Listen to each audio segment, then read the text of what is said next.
Some viewers may find the following video disturbing. Viewer discretion is advised. Hey everyone, welcome back to Board Games Unlocked, and today I'm doing a discussion over Stamp Swamp. Now, disclaimer, this was sent to me as a review copy because I'm just that important. No, I'm obviously kidding. But, yeah, so this is a game that, had it not been sent to me as a review copy, I would have completely avoided this. Not for any, specific reason, except that it's about philanthropy. Philanthropy? No, not philanthropy. Phylactery. Phylactery. Philatelist. Jeez, I'm an idiot. God, if I had a nether, I'd be like, cut this out. But no, it's about stamp collecting, and that is not even close to a theme that I would ever jump into. But here I am, and what I gotta say is, as I was learning this game, I knew I was going to like it. I'm like, damn it, this is going to be... I know I'm going to like this game because this is like the perfect filler-esque game. Not necessarily a filler, but it hits that niche for me. It's not overly complex, but it's not so short that you're like, I could have just been doing something else. It's in that wheelhouse of Calico and Shake That City and Tiny Towns and those spatial awareness games. And the closest one that this fits, honestly, is Fit to Print. I mean, almost in idea alone, it kind of reminds me of that. Here, you're placing stamps in a book, and in Fit to Print, you're placing articles and stuff in a newspaper page. It has very similar concepts. So if you've played any of those games, you're gonna be in that same wheelhouse with this one. But this one does a few things that is actually kind of unique that I enjoy. One, it's just very simple to learn, but it has enough going on with endgame scoring and the spatial awareness. Those kinds of games just work so well for me. That's why I love polyomino games, because you're worried about spatial awareness and positioning, and it's like, if I put this here, it has to stay there. Is that going to come back to bite me at the end? I just love that kind of gameplay. But on top of that, this uses a mechanism that I don't even know if the term is coined like this, but it's the only term I know, called I Pick, You Choose. And that's not a mechanic that's done in many games, honestly. I can think of probably two that actually utilize it. But here it does. It's an integral part of the game. So the game is structured in a way where you reveal 3 cards, and these 3 cards are going to dictate what types of stamps come out, whether they're face up or face down. So that's also something unique, where you don't know what the face down stamps are, but you might get abilities that let you look at them. And then there's a round event. I like that. I like, one, it's not a big deck, but it's enough to kind of throw a wrench into things on what might happen. Hey, you get 2 points every time someone picks up a face down card, or everyone collects one less stamp or item this round. And there's only 3 events that are going to affect you the entire game. But those are really unique. So then after you collect generally your 6 items, taking turns between all players, then you go to the swap phase.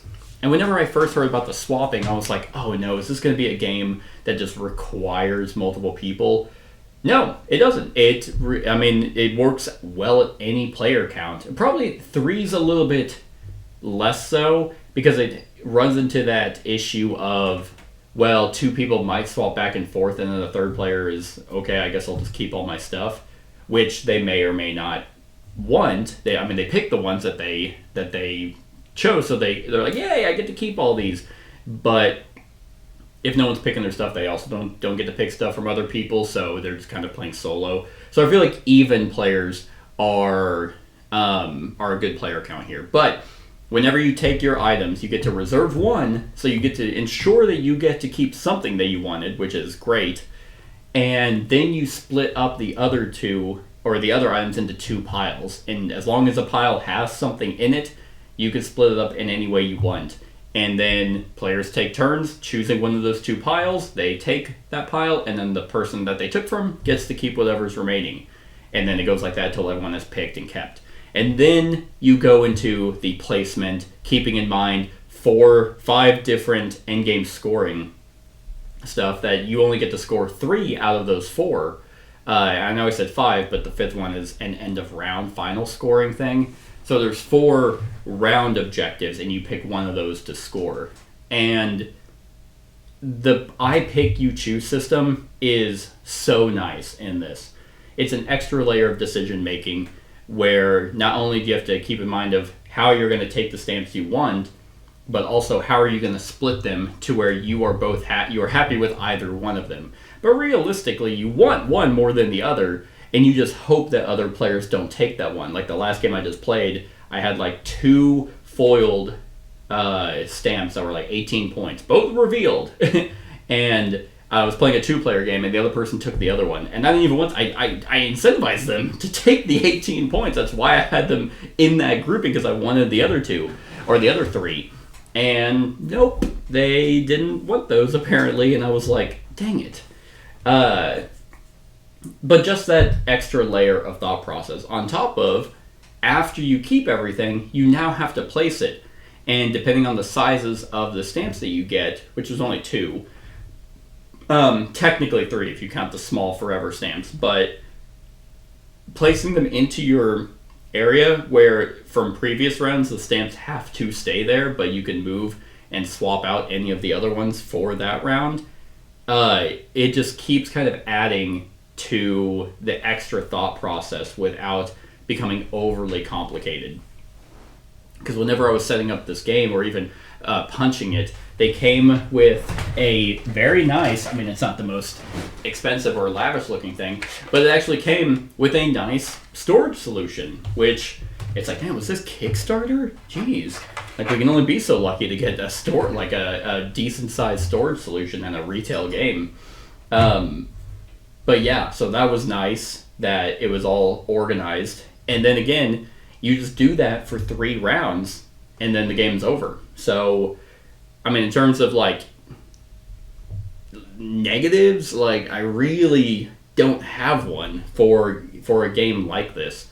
Except, I mean, my only negative for it would be it's very similar to a bunch of other games. Hell, the even objective scoring kind of feels, and the I split you choose, slightly reminds me of Isle of Skye. Not quite the same, but it has that same feel. With Isle of Skye, you're still splitting things up, you're putting them up at a price that people you may buy or may take from you, and you kind of get to keep the rest. And then the endgame scoring, or the scoring, also kind of reminds me of that, where you can see kind of in the future and plan ahead. But in here you have some agency on which one you score. You could, in the first round, go big on one, score it, but then also try and plan a little bit for later to where you'll score a lot more points each round. Because you can only pick one each round. You can't double up. You can't just get all the same color and then do that one 3 times. So, which I like. But there's enough of each of those different scoring cards, because there's 5 different colors: red, orange, yellow, and green. And those are the decks, and you just shuffle those and pick one, and those are the ones that are going to be there for that game. So for a very small footprint of a game like this, you have enough variety, and I wouldn't really want this to be any more complex than it already is.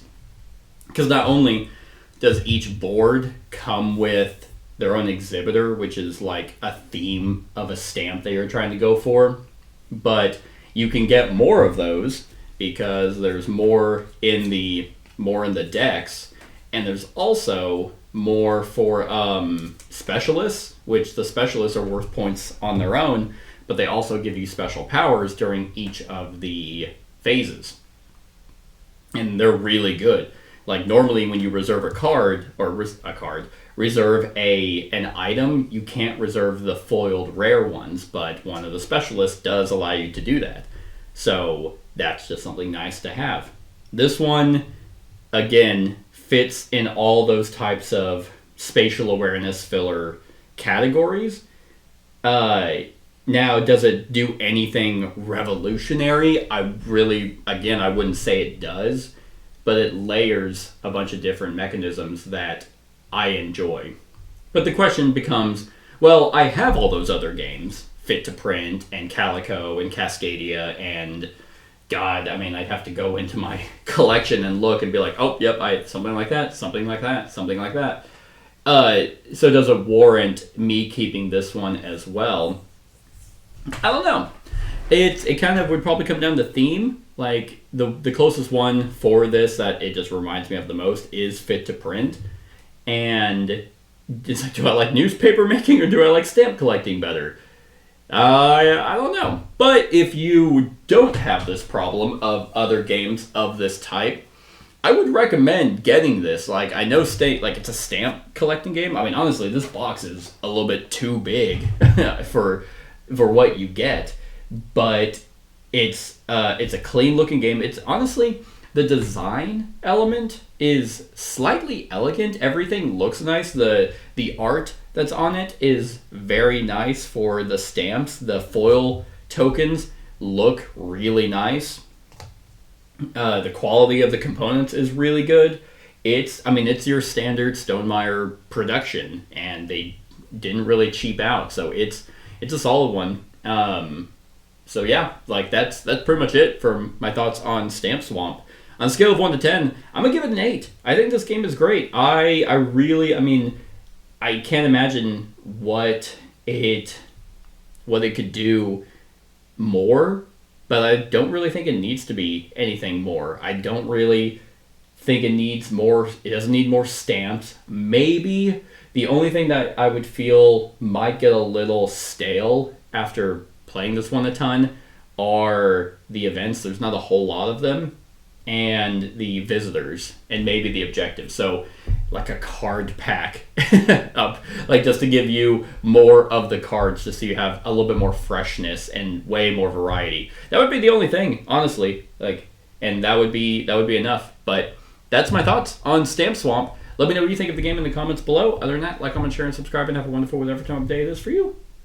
Hey everyone, thank you for watching, and I really hope that you enjoyed the video. If you would like to see more of my content, go ahead and click that subscribe button and the bell to be notified whenever I upload any new content. If you feel like supporting the channel, you can go ahead and click that Patreon link to be taken to my Patreon, and any help is truly appreciated. Other than that, stick around for any other run-throughs or reviews or cool top 10s or whatever I feel like putting on. Other than that, like, comment, share, and subscribe, and have a wonderful whatever time of day it is for you.